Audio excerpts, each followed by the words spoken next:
Magandang araw po sa inyong lahat. Sa araw po na ito ay mapapakinggan po natin ang kwento ng may 10 taong gulang na batang si Buloy. Isang matulungin at mapagmahal na apo ng albularyong si Lolo Tano. Ang simpleng pamumuhay ng batang si Buloy ay magbabago nang dumating ang isang lalaking tutulungan ng kanyang lolo. Magaganap ang nakakapangilabot na pangyayari na susubok sa katatagan ni Buloy. Dahil doon ay makikilala niya ang isang batang si Nero na magiging kaibigan niya at makakasama sa pakikipaglaban. Kasabay noon ay pagkakalooban siya ni Lolo Tano ng isang makapangyarihang bertud na magagamit niya laban sa kampon ng kadiliman. Ano kaya ang lihim na matutuklasan niya sa pagkatao ng mga taong nakapaligid sa kanya? Magagawa kaya niyang labanan ang lumalakas na puwersa ng kadiliman? Sama-sama po nating pakinggan ang buhay at pakikipagsapalaran ng batang may tangan ng bertud kontra angkan ng gabunan. Ngunit bago po ang lahat, mga idol, huwag po nating kalimutang mag-subscribe, mag-like at i-hit ang notification bell sa aking mga YouTube channel na The Voice Addict at Apong Isaak para sa mas marami pa na makapigil hininga na kwentong aswang at katatakutan mula sa mundo ng kababalaghan. Umpisahan na po natin ang kwento. Buloy! Saan ka ba nagkalig? Diyan lang po ako nagpunta sa may bukid, Lolo Tano. Naghanap po kasi ako ng mga bato na ilalagay ko sa kalan natin. Sira na po kasi ang patungan ng kaldero eh. Baka po mapahama kayo kapag nagluto kayo ng pagkain natin. Pasensya na po, hindi po ako nakapagpaalam sa inyo. Buloy! Ayoko na sinungaling ha! Hindi kita pinalaki para lokohin ako. May nakapagsabi sa akin na nagbebenta ka na naman daw ng tubig sa mga kapitbahay. Nagpunta ka raw sa bundok ng Tamor at nag-igib ng tubig. Tama ba? Umaming ka. Magsabi ka ng totoo. Pasensya na po kayo, Lolo Tano. Akala ko po kasi hindi nyo malalaman na nagpunta na naman po ako sa bundok. Gusto ko lang naman po na makatulong sa inyo eh. Buloy, kung gusto mo talaga na makatulong sa akin, makinig ka sa sinasabi ko sa'yo. Ilang beses ko ba't sasabihin sa'yo na huwag ka magpupunta sa gubat, lalo na kung ikay nag-iisa. Hindi mo alam na marami nang namamatay sa bundok na yon. Bakit ba tigas-tigas ng ulo mong bata ka? Nakikinig naman po ako sa inyo, Lolo Tano eh. Sa bukal lamang naman po ako nagpunta. Wala naman po akong ibang ginawa maliban po sa pag-iigib ng tubig. Yun lang ang kinakagalit ko sa'yo, Buloy. Ang bukal na yun ang dahilan kung bakit ayaw kitang nagpupunta roon. Talaga bang hindi mo ko naiintindihan na? Bakit po ba pinagbabawalan niyo po akong pumunta sa gubat na yun, Lolo Tano? Yun po ang hindi ko maintindihan eh. Matagal na po akong tumatakas sa inyo para lamang po pumunta sa kinaroroonan ng bukal. Pero wala naman pong nangyayaring masama sa akin. Kaya ano po bang ikinakatakot nyo? Ay, naku bata ka. Ang hirap mo talagang paliwanagan. Mabuti pa noon. Nakikinig ka sa mga sinasabi ko. Pero ngayon, wala na. Kung kailan na malaki ka na, saka naman ang hirap-hirap mong pagsabihan. Isa pa, hihintayin mo pa ba na merong mangyaring masama sa'yo bago ka makinig sa akin? Tigilan mo na ang pag-iigib ng tubig sa bukal na yon. Dahil baka yun din ang ikapahamak mo. Malungkot na napasimangot ang may 10 taong gulang na batang si Buloy. Hindi niya akalain na malalaman ng matanda ang mga pinaggagawa niya sa bundok ng Tabor. Wala siyang ibang intensyon kundi ang makatulong kay Lolo Tano. Kaya hindi niya maintindihan kung bakit sa kabila ng kanyang pagpupursigi na matulungan ang matanda, ay labis pa rin ang galit nito sa kanya. Sa isip niya ay parang wala na siyang ginagawang tama para dito. Kaya naluluha ang kanyang mga mata na muling pinagmasdan ang muka ng matanda. Ang may 68 taong gulang na matandang si Lolo Tano ay isang albularyo sa kanilang baryo. Kilala bilang isang mahusay na manggagamot si Lolo Tano. Sa katunayan nga, marami na itong napagaling na may malulubhang karamdaman. Hinala niya ay may agimat ang matanda, kaya nagagawa nito ang kakaibang husay sa panggagamot. Pagkalipas ng ilang sandaling katahimikan sa pagitan ng maglolo, muling nagsalita si Lolo Tano. Ngunit sa pagkakataong yon ay wala na ang bakas ng galit sa mukha nito. Ang kapalit ay malungkot at nakikiusap na mga tingin. Sa sandaling yon, lumambot ang puso ni Buloy at napalitan ng pagsisisi. Bigla niyang naramdaman ang awa para sa matanda.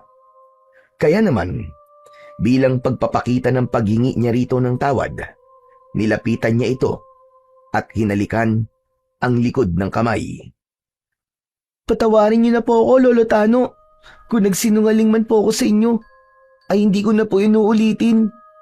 Naiintindihan ko na po kung bakit po kayo nagkakaganyan. Ay nako, salamat naman at naiintindihan mo na kung anong ibig ko sabihin, Apo. Para rin naman sa iyong kaligtasan yun. Natatakot ako na baka mapahamak ka at mawala ka rin sa akin, kagaya ng mga batang nawawala sa baryo natin. Lahat sila ay nawala, dun mismo, sa bundok ng Tabor. Lolo Tano, kasalanan naman po nila kung bakit po napahamak sila eh.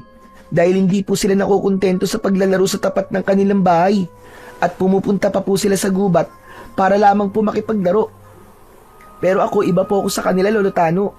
Nagtatrabaho po ako para sa inyo dahil gusto ko po makapag-ipon po ng pera para mabilhan po kayo ng bago niyong baston. Nang muling mag-angat ng muka si Buloy, napansin niya ang luha sa mga mata ni Lolo Tano. Tila nalungkot ito sa huling sinabi niya. Bigla siya nitong kinabig at mahigpit na niyakap. Ramdam ni Buloy ang pag-aalala sa mabilis na tibok ng puso ng matanda. Sa pagkakataong yon ay tumulo na rin ang kanyang luha at gumanti rito ng mahigpit na yakap sa bewang.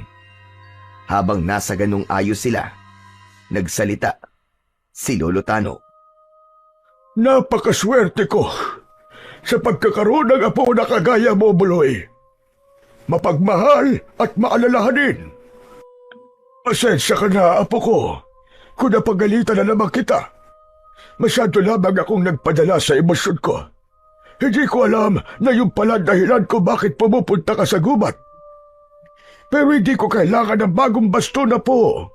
Kung ang magiging kapalit ng baston ko ay ang buhay mo naman, mas makakabuti pang hindi na lang ako gumamit noon. Pero Lolo Tano, may hihirapan naman po kayo sa paglalakad. Tsaka hindi ko po hahayaan na magtiis po kayo ng walang baston. Kaya kahit ano pong mangyari, ay ibibili pa rin po kita ng baston, Lolo.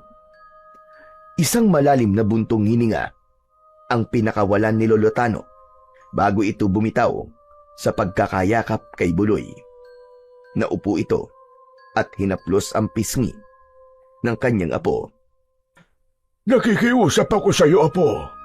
Huwag ka na ulit babalik sa kinaroroonan ng bukal, ha? Natatandaan mo ba ang naikwento ko sa iyo noon?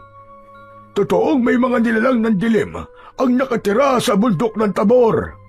Dahil minsan na akong muntik na mapahamak sa lugar na yun. Mabuti na lamang. At ng mga panahong yun, ay may isang lalaking nagligtas sa buhay ko. Naiintindihan mo na ba ako, Buloy? Opo, Lolo Tano. Pasensya na po talaga. Pagkatapos ng kanilang seryosong pag-uusap, ay pumasok si Lolo Tano Sa loob ng kanilang bahay, napansin ni Buloy na merong 2 pasyente na naghihintay sa matanda. Tumingin ang mga ito sa kanya na may bahid ng lungkot ang mga mata. Maya-maya pa ay sumunod siya kay Lolo Tano at pinanood ito kung paanong manggamot. Kapag nagsisimula si Lolo Tano na gamutin ang pasyente nito, merong bagay na nasa loob ng bulsa nito na madalas na binubulungan at muling itatago sa bulsa kapag tapos na ito sa orasyon. Kahit kailan ay hindi pa niya nakikita ang bagay na yon. Ngunit natitiyak niya na marami na ang buhay na nailigtas nun. Ilang saglit lang ay makikita na ang pagbabago sa kulay ng labi ng pasyente at ang kaninang malungkot na mga mata. Ngayon ay napalitan ng saya dahil sa wakas nakalaya sila sa sakit na nararamdaman. Mabilis na lumipas ang ilang araw magmula ng gamutan na yon. Hindi na rin nagpunta si Buloy sa bundok ng Tabor. Ngunit isang araw, 10:00 ng umaga, muling sumagi sa isip ni Buloy na kulang pa rin ang perang naiipon niya para sa bagong baston ni Lolo Tano. Kaya naman, nang kausapin siya ni Aling Melda na ipag-igib niya ito ng tubig, ay napilitan si Buloy na tanggapin yon. Hindi naman siguro malalaman to ni Lolo Tano kasi kinausap ko na si Aling Melda. Huli na talaga to. Kailangan ko lang na makumpleto ang ipon ko para sa bagong baston ni Lolo Tano.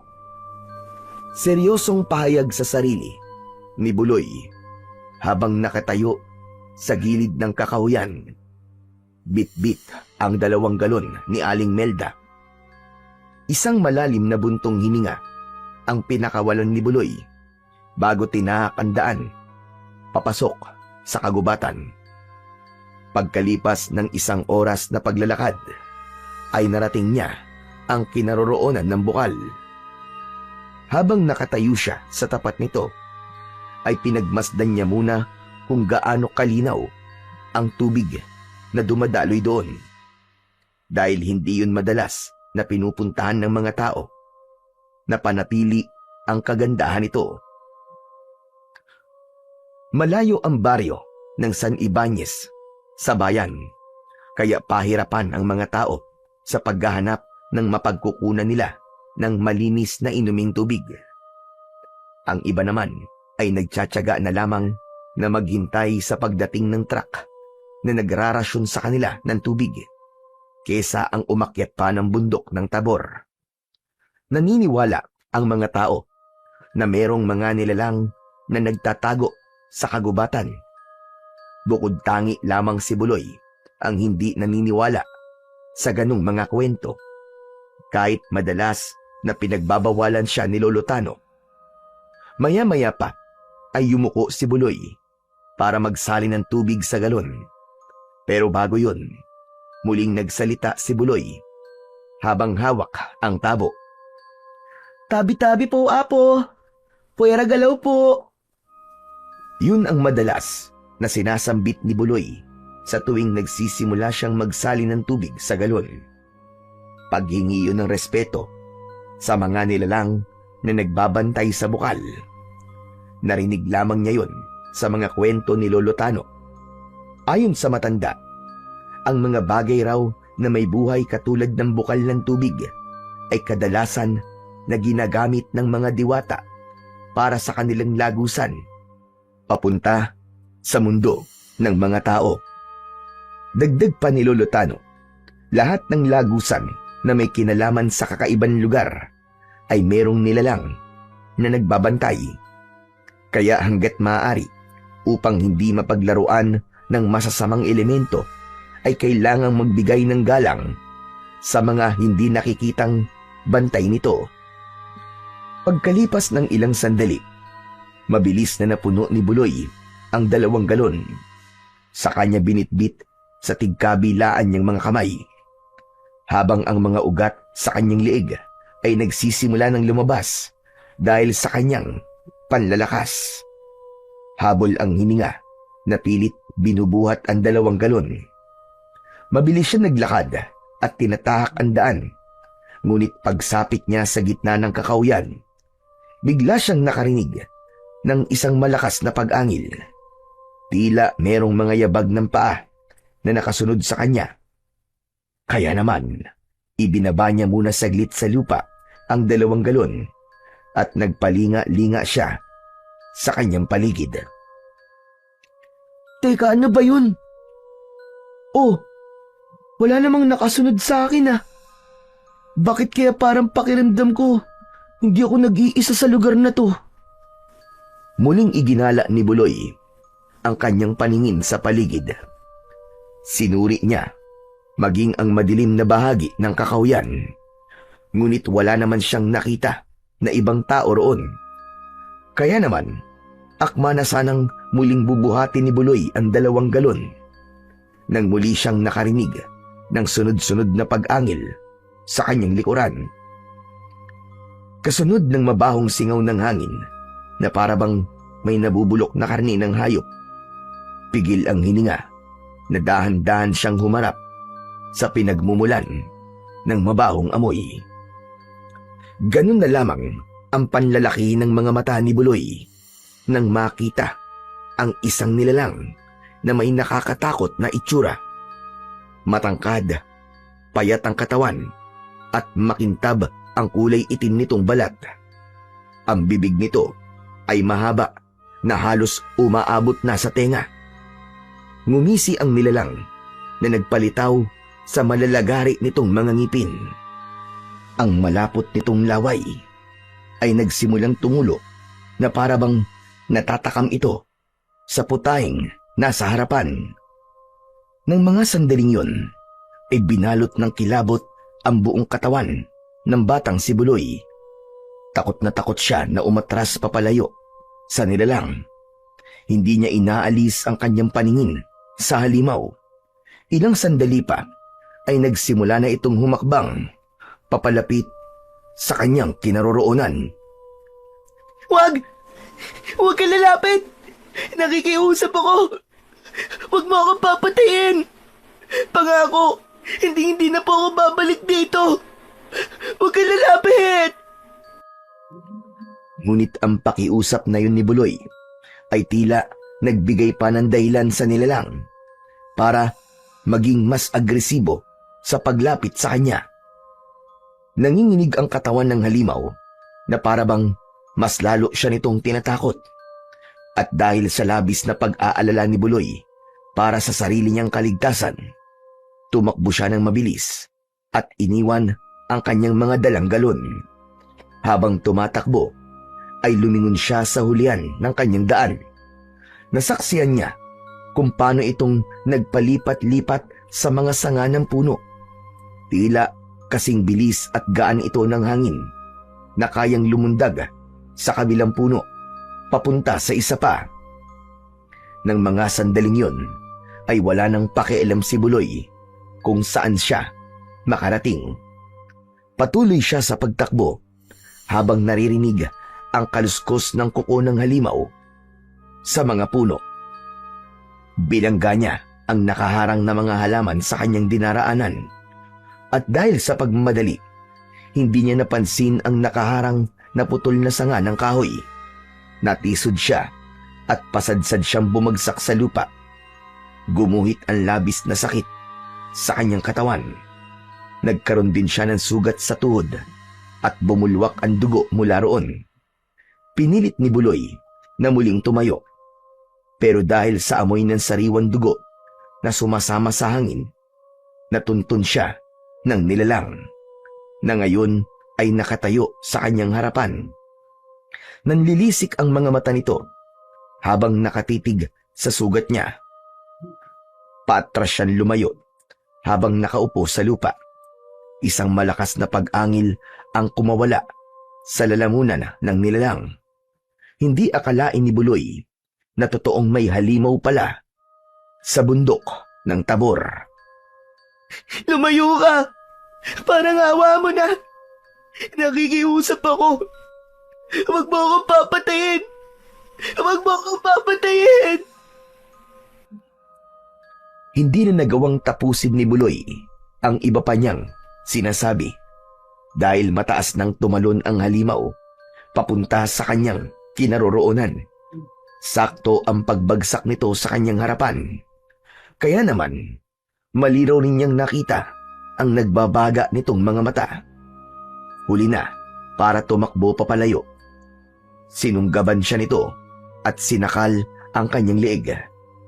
Naramdaman ni Buloy ang pagbaon ng mahaba nitong kuko sa kanyang leeg.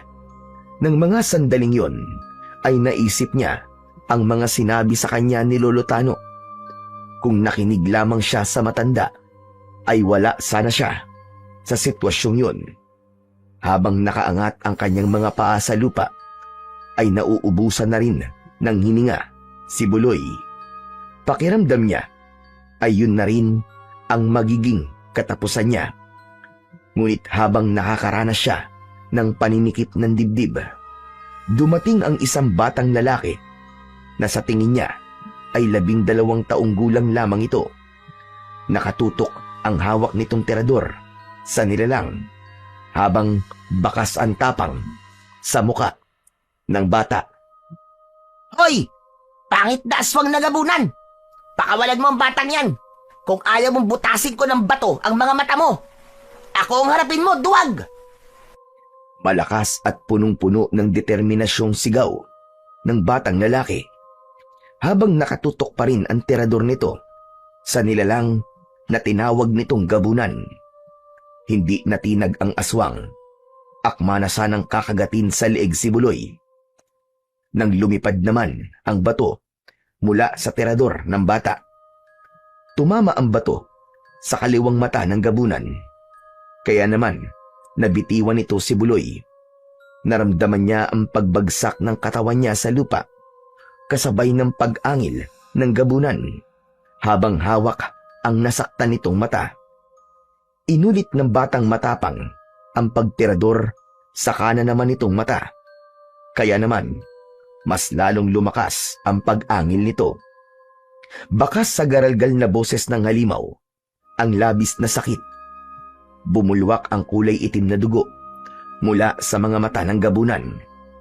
Habang si Buloy naman ay pinilit bumangon at pinanood ang aswang sa kanyang harapan. Nanlaki ang mga mata nang makita niyang hawak-hawak ng halimaw ang 2 natanggal nitong mga mata. Napasigaw siya sa labis na takot, lalo na nang sinubukan nitong humakbang papalapit sa kanya. Ngunit dahil nawala na ang mga mata nito, hindi na rin kinaya ng kapangyarihan nito na labanan ang sikat ng araw. Kaya mula sa kinatatayuan nito ay biglang nagliyab ang katawan ng aswang na gabunan. Naging abo ang katawan at sumama sa hangin. Napatunayan ni Buloy na ang kakayahan ng aswang na makatagal sa araw ay limitado lang. Dahil kapag nasugatan ito, ay agad itong manghihina at masusunog ang kanilang katawan. Maya-maya pa ay narinig niya ang nagmamadaling yabag ng batang lalaki na tumulong sa kanya. Papalapit ito sa kanyang kinaroroonan habang bakas ang pag-aalala sa mukha nito. Pagkaraan ng ilang sandali ay nasa harapan niya na ang batang lalaki. Ano bata, ayos ka lang ba? Nasaktan ka ba? Ayos lang ako. Masakit lang ang tuhod at leeg ko. Halika, kailangan mo sumama sa akin. Kailangan magamot ka agad ang sugat mo. Dadali kita sa bahay. Teka, sandali lang. Albularyo ang lolo ko. Sa kanya na lamang ako magpapagamot. Maraming salamat ha. Hindi pwede. Sa kalagayan mong yan, kailangan magamot ka agad ang sugat mo. Lalo ng sugat mo sa leeg. Naggaling yan sa kuko ng aswang na gabunan. Mabilis na kumakalat ang lason mula sa kuko nila dahil malapit sa ulo ang sugat mo. Kaya tara na. Kailangan nating umalis dito. Pero hindi kita kilala eh. Ako si Nero. Ano? Sapat na ba yun para sumama ka sa akin? Wala na ngang nagawa si Buloy nang kunin ni Nero ang kanyang braso at isinampay sa balikat nito. Kaya napansin niya ang tirador nito na nakasabit sa liig ng bata. Mabilis nilang tinahak ang makipot na daan habang paika-ika si Buloy sa paglalakad. Pagkalipas ng ilang minutong paglalakad ay narating nila ang malawak na bakuran na malapit sa bukal na balon. Maganda, maaliwalas at nakakagaan sa pakiramdam ang mga iba't ibang orkidyas na nakapalibot sa bakuran ng bahay ni Nero. Maya-maya pa ay pumasok sila sa loob ng bahay na gawa sa kawayan at kugon. Pagkapasok nila sa loob ay dumiretso sila sa sala. Nakita ni Buloy ang isang matandang babae na kuba. Magulo ang buhok nito at nakakatakot titigan. Pero hindi siya nagpahalata dahil nahihiya siya sa batang nagligtas sa buhay niya. Lola, tulungan niyo po si... Teka, ano nga ba ang pangalan mo? Buloy. Ako si Buloy. Apo ako ng albularyong si Lolo Tano. Nang mabanggit ni Buloy ang pangalan ng kanyang lolo, ay nabitiwan ni Lola Maruha ang hawak nitong tabako. Saka naupo sa kanyang tabi at hinaplos ang sugat niya sa tuhod.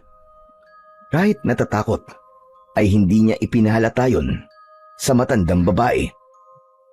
Huwag ka matakot kay Lola Maruha, Buloy. Siya ang lola ko. Pero, bakit ganyan ang itsura niya? Ang alin ba? Yung pagiging kuba niya? Oo, bakit siya naging kuba? At maraming butlig sa muka. Pasensya na pero ngayon lang kasi ako nakakita ng kuba eh. Tila nakabawi sa pagkakabigla si Lola Maruha at agad itong nagsalita kasabay ng pagtayo nito at paglayo kay Buloy. Alam ni Buloy na medyo nasaktan niya ang damdamin ng matanda, ngunit hindi lang talaga niya mapigilan ang kanyang sarili na hindi matakot sa kakaibang itsura nito. Kaya naman, humingi ng pasensya si Buloy sa matandang nakatalikod sa kanila. Pasensya na po kayo, Lola Maruha, sa mga nasabi ko po ah. Nabigla lamang po ako sa inyo at hindi ko po sinasadya. Huwag po kayo mag-alala. Sa tingin ko naman po mabuti po kayong tao. Humarap ang matanda sa kanilang dalawa ni Nero, saka nagsalita. Huwag mo akong alalahanin. Totoo naman na nakakatakot ang itsura ko. May mga pala ako ng usapan. Ano ba ang nangyari sa'yo, iho? Inatake po ako ng aswang nagabunan kanina. Mabuti na lang po talaga at dumating po ang apo niyong si Nero. Bumakas ang pag-aalala sa muka ni Lola Maruha nang mapako ang tingin nito sa sugat sa liig ni Buloy. Habang si Nero naman ay kumuha na kagad ng mga gamot sa kusina. Naiwan silang dalawa ng matanda na hindi na nagsalita habang titig na titig sa kanyang muka. Sa mga mata ng matanda ay tila napansin niya ang labis na kalungkutan. Maya-maya pa ay bumalik si Nero. Dalaan langis, tela at palangganang may laman na malinis na tubig. Si Lola Maruha ang nag-asikaso para gamutin ang mga sugat ni Buloy. Nang matapos ito sa panggagamot, ay muling nagsalita si Lola Maruha. Ayos na. Natanggal ko na ang lason sa mga sugat mo. Maaari ka nang umuwi. Ihahatid ka ni Nero. Mag-iingat ka, Buloy. Marami pong salamat sa panggagamot at pagkakaligtas niyo po sa buhay ko, Lola Maruha. Lalo na sa'yo, Nero. Nako, walang ano man yun, Buloy. O paano? Simula ngayon, magkaibigan na tayong dalawa, ha? Kapag naiinip ka, pwede ka pa rin naman pumunta rito kung gusto mo. Wag. Wag ka muna pupunta sa gubat na ito, Buloy. Kami na lamang ang bibisita sa inyo. Baka makasalubong mo na naman ng mga gabonan. at mapahamak ka pa. Nako, pasensya ka na, Buloy ah. Nakalimutan ko nga pala ang tungkol sa gabunan. Ang mabuti pa ay umiwas ka na muna sa gubat na to. Pero paano naman po kayo, Lola Marua? Hindi po ba't delikado pa rin po para sa inyo kung mananatili po kayo sa gubat na to? Kung may mga ganong nilalang, bakit po kayo nananatili rito? Dahil ito ang tahanan ko, Buloy. Isa pa, nasanay na kami sa pamumuhay rito. Huwag mo na kaming alalahanin, Buloy. Nakita mo naman, di ba? Kaya kong ipagtanggol ang buhay namin. Kaya ayos lang kami rito.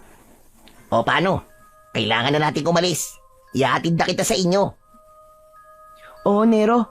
Baka kasi nag-aalala na sa akin ng lolo Tano ko eh. O siya, sige. Mag-iingat ka, Buloy. Teka, kaya mo na bang maglakad? Opo, Lola Marua. Pero mabagal nga lang po. Medyo makirot pa rin po kasing sugat ko eh. Hindi mo kailangan magmadali, Buloy. Aalalayan na lamang kita maglakad. Halika na. Baka gabihin pa tayo sa daan eh. Nero, apo. Ikaw na ang bahala kay Buloy, ha? Ingatan mo siya. Tila may kakaibang damdamin ang lumukob sa pagkatao ni Buloy. Kakaiba ang pag-aalala na ipinapakita ni Lola Marua para sa kanya. Naisip niya tuloy na marahil likas sa maglola ang kabutihan ng kanilang puso. Kaya ganun na lamang ang mga ito na magpakita ng malasakit sa kapwa. Pagkatapos magpaalam, ay naglakad na ang dalawa. Tinahak nila ang daan papunta sa labasan ng gubat. Ngunit habang naglalakad, ay hindi naiwasan ni Buloy ang hindi magtanong kay Nero tungkol sa mga magulang nito. Nero, nasa na ang mga magulang mo? Bakit si Lola Maruha lamang ang nakita kong kasama mo sa bahay? Nako, hindi ko alam kung nasa ng mga magulang ko eh. Ang sabi ni Lola Maruha ay pinagkatiwala lamang daw ako ng pari sa kanya. Ano? Ang ibig mong sabihin eh, hindi mo totoong lola si Lola Maruha, ganun ba? Tama ka, Buloy. Pero minahal niya ako na parang isang tunay na apo. Sa kalagayan niya kasing yon, sino magmamahal sa kanya, di ba? Alam mo naman ang realidad ng buhay natin. Ang mga tao, bumabase sila sa panlabas na anyo. Pero masaya ako dahil napunta ako sa pangalaga ni Lola Marua. Mabuti siyang lola para sa akin. Kaya mahal na mahal ko siya, Buloy. Maswerte din naman siya sa'yo, Nero, dahil sinuklian mo ng pagmamahal ang kabaitan niya. Teka, alam mo ba kung bakit siya naging kuba? Nako, hindi eh. Bata pa lang ako, ganun na ang itsura niya eh. Pero alam mo ba? Madalas ko siyang nahuhuli na umiiyak sa loob ng kwarto niya. Kung minsan naman, sa tapat ng bukal. Naisip ko nga, siguro nalulungkot siya dahil sa nangyari sa buhay niya eh. Naawa ko sa kanya, Buloy. Kaya nga ginagawa ko ang lahat para hindi siya bigyan ng sakit ng ulo. Bakit kaya siya umiiyak? Wala ba siyang pamilya? Hindi ko rin alam kung bakit siya umiiyak at kung may pamilya ba siya. Ngunit, madalas ko siyang naririnig na tinatawag niya ang pangalan na Nero. Lalo na kapag tulog siya. Pagkatapos, iiyak. Pero nagtataka ako. Ako naman si Nero eh. Marahil ibang Nero ang nasa isip niya. Bigla tuloy ako nag-isip tungkol sa mga nabanggit mo, Nero.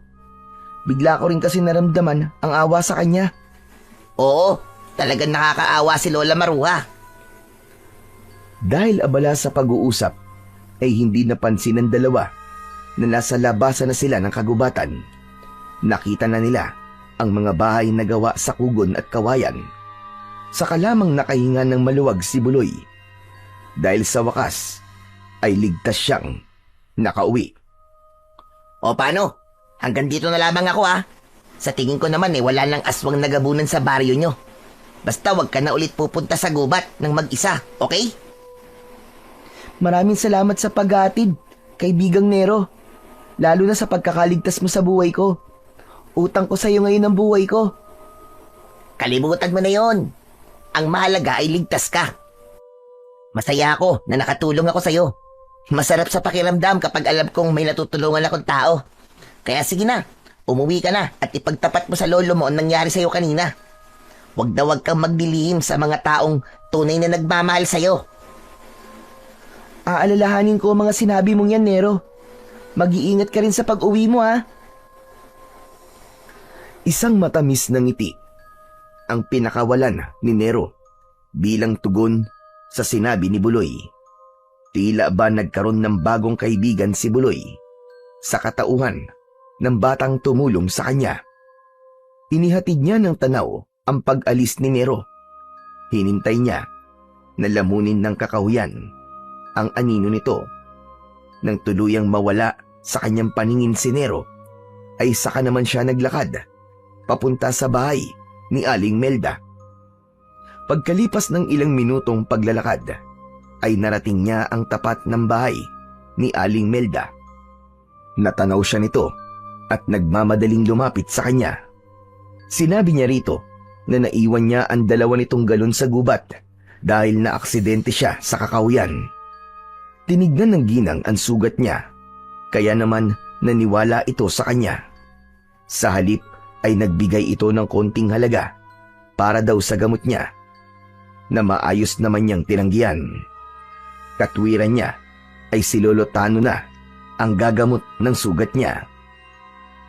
Pagkatapos nilang mag-usap ng babae, ay nagpaalam na siya at tinahak naman ang daan pauwi sa kanilang bahay. Bumundol ang kaba sa kanyang dibdib dahil alam niya sa pagkakataong yun ay mapapagalitan na naman siya. Lalo pa at nalaman niya kay Aling Melda na kanina pa siyang hinahanap ni Lolo Tano. Pagkalipas ng ilang minutong paglalakad, ay narating ni Buloy ang kanilang bahay. Nadatnan niya na nakaupo si Lolo Tano sa mahabang bangko sa ilalim ng puno ng bayabas. Malungkot at punong-puno ng pag-aalalang nakatitig sa bagay na nasa loob ng kamay nito. Saka lamang nito naramdaman ang presensya ni Buloy. Kaya naman, dahan-dahan itong tumingin sa kanya. Napansin niya na mabilis nitong isinilid sa bulsa ang bagay na tinitignan nito kanina. Saka siya nilapitan habang bakas ang matinding pag-aalala sa muka. Aba, Diyos ko po, bata ka! Saan ka ba nagpunta? Kanina pa ako naghahanap sa'yo. Lolo, pasensya na po. Umalis po ako nang walang paalam sa inyo. Teka, may sugat ka! Napahikbi si Buloy nang maramdaman ang palad ni Lolo Tano sa kanyang muka. Nanginginig ang mga kamay nito sa labis na pag-aalala. Habang nakatayo sila sa tapat ng bahay, ikinuwento niya sa matanda ang mga nangyari sa kanya sa gubat. At napansin niya na bigla itong natakot sa mga narinig mula sa kanya. Kaya naman, hinawakan siya nito sa kanyang mga kamay at dali-daling pumasok sa loob ng kanilang bahay. Pagkapasok nila sa loob ng kanilang bahay, muli siyang kinausap ni Lolo Tano. Ano ka mo? Aswang na gabunan ang may gawa niyan sa leeg mo! Opo, Lolo. At nang tinamaan po siya ng bato sa mata, mula sa tirador po ni Nero, bigla po siya nasunog at naging abo po ang katawan. Lolo Tano, hindi ko po alam na totoo po palang sinasabi niyo tungkol po sa mga gabunan. Ikaw lang naman ang matigas ang ulo. Hindi ka naniniwala sa mga sinasabi ko sa'yo. Marahil, naligaw lamang ang gabunan na yun sa baryo natin. Lolo, bakit po kaya nasunog ang gabunan nang masugatan po siya? Samantalang, nung una ko po siyang makita ay malakas siya at maliksing kumilos. Paano po nangyari yun? Dahil ang mga gabunan ay mahina kapag may presensya ng araw. Kaya nilang tumagal sa ilalim ng sikat ng araw. Ngunit hindi sila maaaring masugatan. Dahil kapag nangyari yun, ang kanilang dugo mismo ang papatay sa kanila. Masusunog ang kanilang katawan hanggang sa maging abo. Masakit yun at hindi nila makakayanang labanan ng kanilang kapangyarihan ng araw. kapag nasa ganun na silang sitwasyon. Yun po palang dahilan kung bakit po siya nasunog at namatay. Mabuti na lamang po talaga at tinulungan po ko ni Nero tsaka po ng lola niya. Sandali nga lang. Ang kaibigan mong yun, sa tingin ko ay mahusay na manunugis ng mga aswang. Kasi alam niya kung paano papatayin ng gabunan na umatake sa iyo. Oo nga po, Lolo. Nagulat nga po ako eh. Hindi po siya natakot kanina at para bang sanay na sanay po siya sa mga ganong nilalang. Kaya ngayon alam mo na kung bakit gano'n na lamang ang pag-aalala ko sa iyo. Muntik ka na mapahamak dahil sa katigasan ng ulo mo, bata ka. Magpasalamat ka na lang at merong mabubuting puso na katulad ni Nero na handang tumulong sa iyo. Ay nako, muntik na akong atakihin sa puso nang marinig ko mga kwento mo. Hala, sige na. Magpalit ka na ng damit at mamayang gabi lilinisin ko ulit ang sugat mo sa leeg. Hindi na po, Lolo Tano. Maayos na po ang pakiramdam ko. Para nga pong biglang nawala ang sakit eh. Matagal na napatitig sa muka ni Buloy si Lolo Tano. Baka sa anyo nito ang takot, malayo ang tanaw, at panay ang pagbuntong hininga. Maya-maya pa ay pumasok na rin sa loob ng kanyang silid si Buloy. Naiwan si Lolo Tano sa sala. Pagkapasok niya sa loob ng kanyang silid, ay agad siyang nagpalit ng damit. Matapos yun, ay naisipan niyang magpahinga muna sa kanyang higaan. Dala ng labis na pagod, ay agad siyang nakatulog. Madilim na ang paligid nang magising si Buloy. Iginala niya ang kanyang paningin at napansin niyang wala sa kanyang tabi si Lolo Tano. Kasunod nun ay nakita niya na bukas pa ang ilaw nito sa sala. Kaya naman, tumayo siya at lumabas ng kwarto. Tumambad sa kanyang paningin ang nakaupo na si Lolo Tano. Nakaharap ito sa ilawang gasera. Halata na mula pa kanina ay hindi pa ito umaalis sa pagkakaupo. Marahil, iniisip pa rin ng matanda ang mga naikwento niya rito kanina. Kaya naman, nilapitan niya ito at kinausap. Lolo, bakit gising pa po kayo? Bakit hindi pa po kayo natutulog? Mauna ka na, apo. Hindi pa naman ako inaantok. Pasado 7:00 pa lang naman ng gabi. Sige na, bumalik ka na sa kwarto mo. Pero Lolo Tano, hindi rin naman po ako napapalagay kung hindi ko po kayo katabi. Isang malalim na buntong hininga ang pinakawalan ni Lolo Tano habang hindi pa rin ito lumilingon sa kanyang gawi. Napansin niya na tila meron itong malalim na iniisip habang hawak ang kulay pulang bato. Yun ang kauna-unahang pagkakataon na nakita niya ang bagay na yun. Hindi siya maaaring magkamali. Yun din ang bagay na nakita niya na isinilid nito kanina sa bulsa. Pakiramdam niya tuloy ay masama pa rin ang loob ng matanda sa kanya. Kaya naman, sinubukan niyang magtanong kay Lolo Tano. Lolo Tano, masama pa rin po ba ang loob niyo sa akin? Kahit kailan, hindi sumama ang loob ko sa iyo, apo.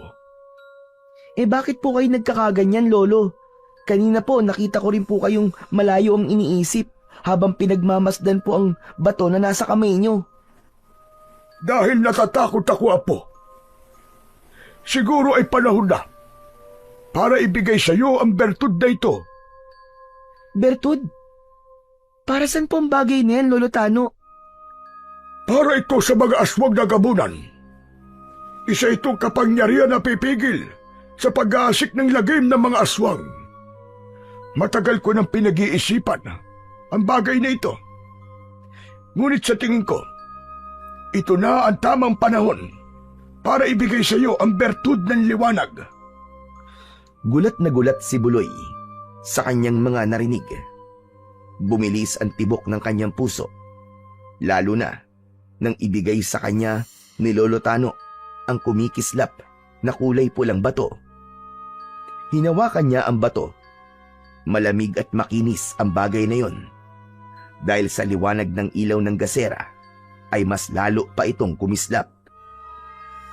Napakunot ang noo ni Buloy nang muli siyang sumulyap sa seryosong muka ni Lolo Tano. Lolo, bakit niyo po ibinibigay ito sa akin? Dahil nararamdaman ko ang nalalapit na pagsalakay ng mga aswang na gabunan. Sa pamamagitan ng bertud ng liwanag, mapapanatag ang loob ko dahil kahit papano ay magkakaroon ka ng proteksyon laban sa mga gabunan. Nahulog sa malalim na pag-iisip ang batang si Buloy habang pinagmamasdan ang bertud ng liwanag. Natitiyak niya na yun din ang ginagamit ng matanda kaya nakakapagpagaling ito ng mga may sakit. Pero ibang kaba ang naramdaman niya ng mga sandaling yon dahil nagtataka siya kung bakit sa kanya ipinagkakatiwala ni Lolo Tano ang bertud. May kapalit na tungkulin ng bertud ng liwanag. Kailangan mong proteksyonan ng buong baryo laban sa mga gabunan, Apo. Natitiyak kong may kinalaman ng mga gabunan sa pagkawala ng lahat ng bata sa baryo natin. Lolo, teka sandali, hindi ko po kayo naiintindihan eh. Bakit ako po ang binibigyan niyo ng ganitong kapangyarihan? Dahil ikaw talaga ang itinakda para sa bertud ng liwanag. Sa propesiya ng mga aswang, ikaw ang batang tinutukoy na papatay sa kanilang hari. Malakas ang kutob ko na pinaghahanap ka nila ngayon. Kaya sila kumukuha ng mga bata na halos kasing edad mo. Patawarin mo ko, Apo, kung ngayon ko lang nasabi sa iyo ang tungkol sa bagay na yan. Ano po ba ang kakayahan ng bertud ng liwanag, Lolo Tano? Magtataglay ka ng kakaibang bilis, lakas at kapangyarihan na labanan ng mga aswang na gabunan. Palagi mo lang ilalagay ang bertud sa iyong bulsa at kahit na anong mangyari, ay wag na wag mong hahayaan na makuha yan sa iyo ng kanilang hari. Dahil kung hindi, sasakupin niya ang buong baryo para ubusin ang lahat ng mga nakatira dito. Bakit naman po yung gagawin ng hari ng mga gabunan, Lolo? Dahil naniniwala siya na ang bertud ng liwanag ang kukumpleto sa pagiging hari niya bilang isang gabunan. Sa ganoong paraan, Apo, ituturing siya pinakamalakas na nilalang na mamumuno sa lahat ng uri ng mga elementong nilalang ng kadiliman. Gagawa siya ng bagong mundo na puro mga aswang na gabunan ang nakatira. Grabe, katakot naman po. Pambihira naman po pala ang kasamaan ng hari ng mga gabunan, Lolo Tano. Para mandamay pa siya ng ibang tao at manguha ng bata para bihagin niya. Isang mahabang katahimikan ang namagitan sa maglolo habang nakatingin lamang sila sa hawak na bertud ni Buloy. Ngunit bigla niyang naramdaman ang tila malakas na enerhiyang gumapang sa kanyang mga kamay. Kaya't nagulat siya at napaupo sa tabi ng matanda. Agad naman na ipinaliwanag ni Lolo Tano na normal lamang daw ang ganung reaksyon sa mga taong pinagkakalooban ng bertud. Ilang sandali pa ang lumipas ay nag-aya na ang matanda para pumasok sila sa loob ng kanilang silid. Kaya naman, isinilid ni Buloy sa kanyang bulsa ang bertud ng liwanag. Nang makapasok sila sa loob ng kwarto, ay kagad na nahiga ang maglolo. Magkatabi sila sa higaan, kagaya ng nakasanayan ni Buloy. Ilang minuto pa ang lumipas, ay dinalaw na sila ng antok. Maimbing nang nakasandal sa tiyan ni Lolo Tano, si Buloy. Kinabukasan, ay nagising si Buloy sa malakas na sigaw ni Lolo Tano mula sa labas ng kanyang kwarto. Kasunod nun, ang kalabog ng saig at daing na tila hindi nag-iisa si Lolo Tano. Buloy, Apo, bilisan mo! Bumangon ka na dyan! ikuha mo ako ng palanggana at malinis sa tubig! Boses yun ng nag-aalalang si Lolotano. Kaya naman, iinat-inat na tumayo si Buloy at kagad na lumabas ng kanyang silid. Tumambad sa kanyang paningin ang isang lalaking sugatan. Halos bumigay na ang tuhod nito. Nanginginig at nangihina habang patuloy na tumutulo ang dugo mula sa malalim na sugat nito sa tagiliran. Mabilis na inalalayan ito ni Lolotano. Maigpit ang hawak sa balikat upang hindi ito tuluyang bumagsak. Sa bawat patak ng dugo na bumabagsak sa sahig na kawayan, umaalingaw-ngaw ang tunog ng kaba at pagmamadali sa boses ng matanda. Buloy, dali! Iabot mo sa akin na malinis sa tela at palanggana! Kumuha ka sa kusina, bilisan mo! Agad na tumalima si Buloy sa utos na yon ni Lolotano. Hindi siya nagtanong sa matanda kung sino ang lalaking tinutulungan nito. Agad siyang nagmadaling pumasok sa kusina. Kumuha siya ng palanggana at malinis na tela. Pagbalik niya ay inilapag niya ang mga yon sa tabi ni Lolotano. Bilisan mo, Buloy! Basahin mo ang tela at linisin mo ang sugat niya sa tagiliran! Utos ni Lolotano na may mariing tinig, ngunit nangingibabaw ang pag-aalala. Mabilis naman na kumilos si Buloy. Kinuha ang kailangan na gamit at lumuhod sa tabi ng matanda. Maingat na pinaupo ni Lolotano ang lalaki sa isang silyang kahoy. Saka nilinis ang sugat gamit ang maligamgam na tubig na ibinuhos ni Buloy. Bawat paghagod ng tela ay sinasabayan ng mariing na paghinga ng sugatan at ang muka ay bakasan labis na sakit. Pagkatapos, pinisil ni Lolotano ang gilid ng sugat upang huminto ang pag-agos ng dugo. Saka binalutan ito ng malinis na tela at mahigpit na ibinenda. Isinunod naman ng matanda ang sugat nito sa muka at leg. Sa dami ng tama sa katawan ng lalaki, masasabi ni Buloy na parang sumabak ito sa matinding labanan. Hindi kumikibo si Buloy. Tahimik lang siyang nakamasid sa ginagawa ni Lolotano. Sa sala na puno ng tensyon, ay hindi na nakatiis si Buloy na hindi magtanong sa kanyang Lolotano. Lolo, sino po bang taong ito? Siya si Ipe, ang lalaking tumulong sa akin nang minsan akong habulin ng aswang na gabunan. Mabait siya po at matulungin sa kanyang kapwa. Pero kanina, nakita ko siya nakaandusay sa panaan ng hagdan natin. Humihingi siya ng tulong sa akin at nalaman ko na inatake siya ng aswang kagabi. Mukhang nakipaglaban pa siya, Lolo Tano. Oo, tama ka. Dahil yun ang trabaho niya. Isa siyang manunugis ng aswang na dating naligaw sa baryo natin. Sige na, tulungan mo kung iayos ang higa niya. Parang nawalan na siya ng malay. Kaya po pala may suot siyang kwintas na may batong kagaya ng bertud. May kapangyarihan din po ba siya, Lolo Tano? Oo, Apo. Huwag ka mag-alala. Mabuti siyang tao. Kaya naman, tutulungan natin siya hanggat hindi pa siya nakakabawi ng lakas.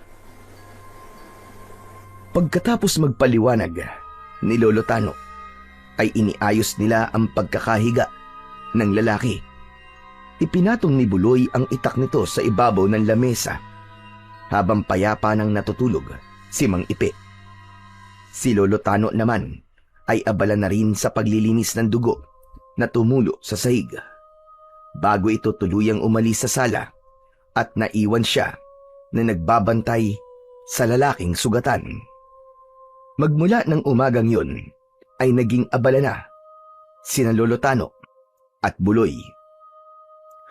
Pagkalipas ng 1 linggo, magmula ng tulungan nila si Mang Ipe, unti-unti na itong nakakabawi ng lakas. Magaling na rin ang sugat nito. Katulong nila ito sa lahat ng gawain at masasabi niyang mabuti itong tao. Sa bawat umaga, maagap itong bumabangon para magbuhat ng mga kahoy at nag-aayos ng mga kung ano-anong gamit na nakakalat. Maayos at magalang ang pakikitungo ng lalaki sa kanila. Lagi itong handang tumulong at hindi nag-aatubiling gumawa ng mabibigat na trabaho.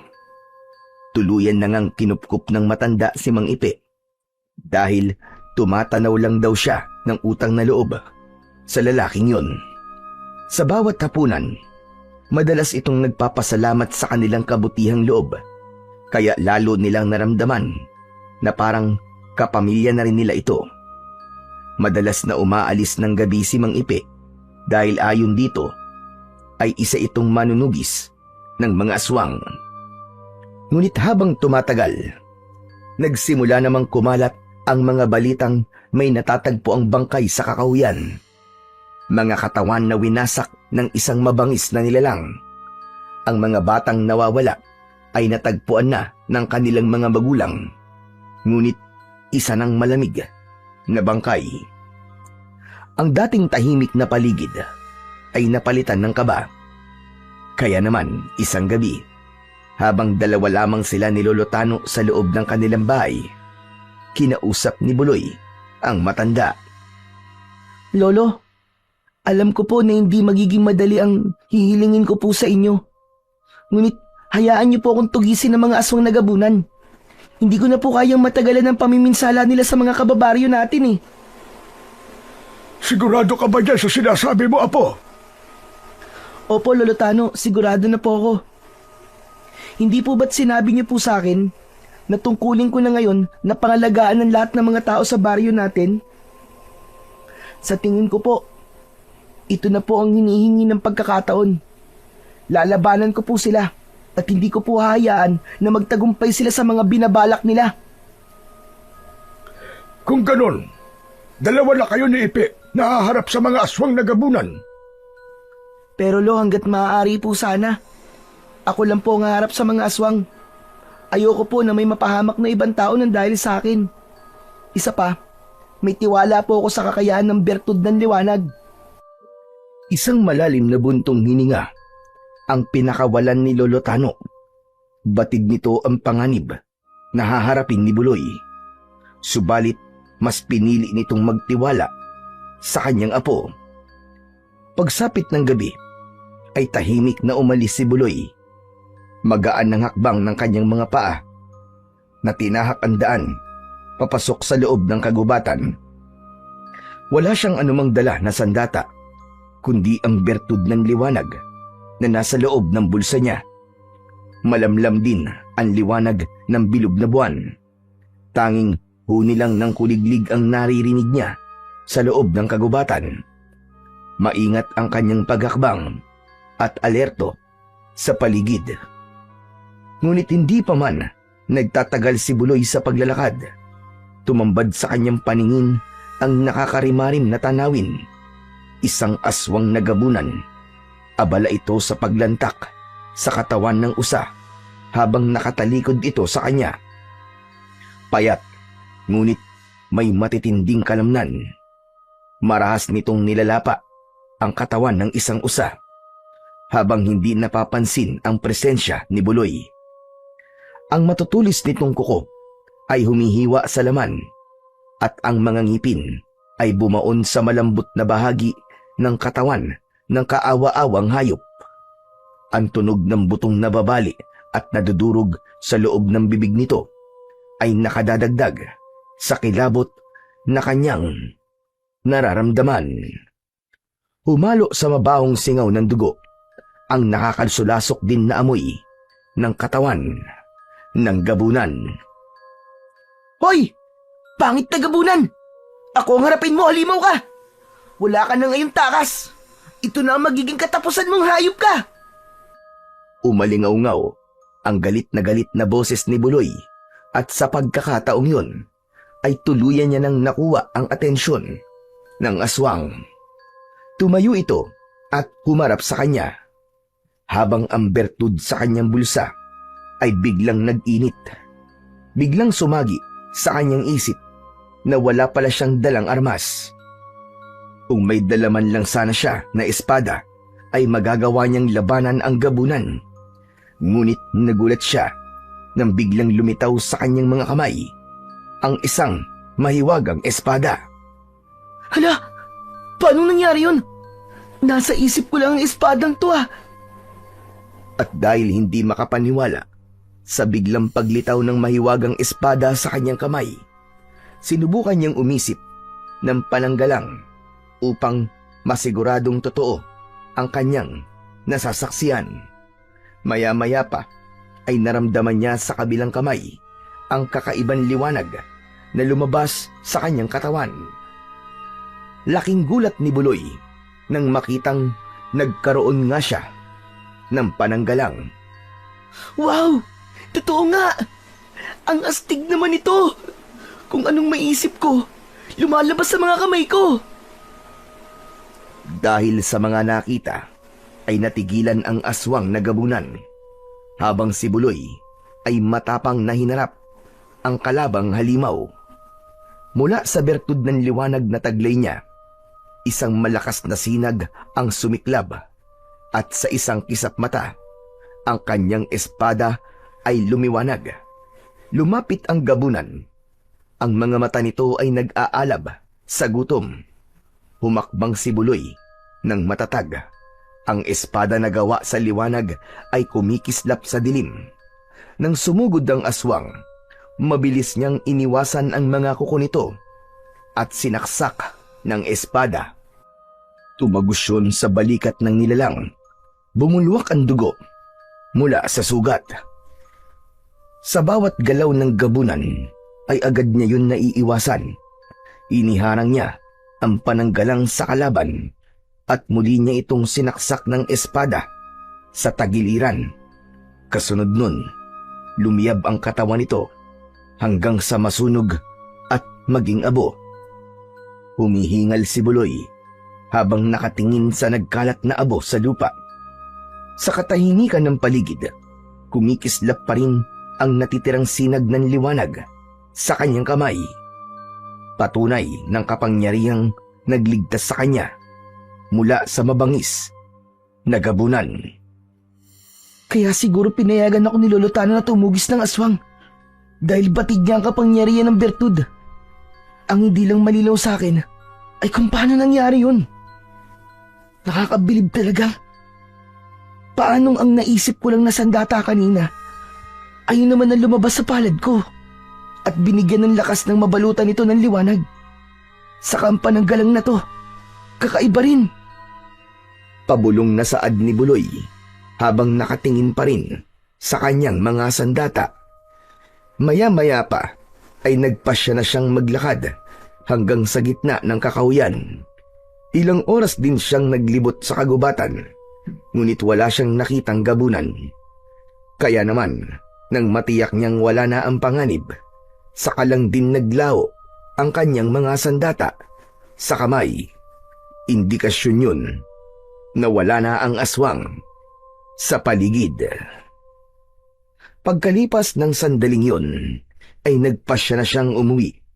Mabilis niyang tinahak ang daan pabalik sa kanilang tahanan. Pagkalipas ng 1 oras na paglalakad, ay narating na niya ang tapat ng kanilang pintuan.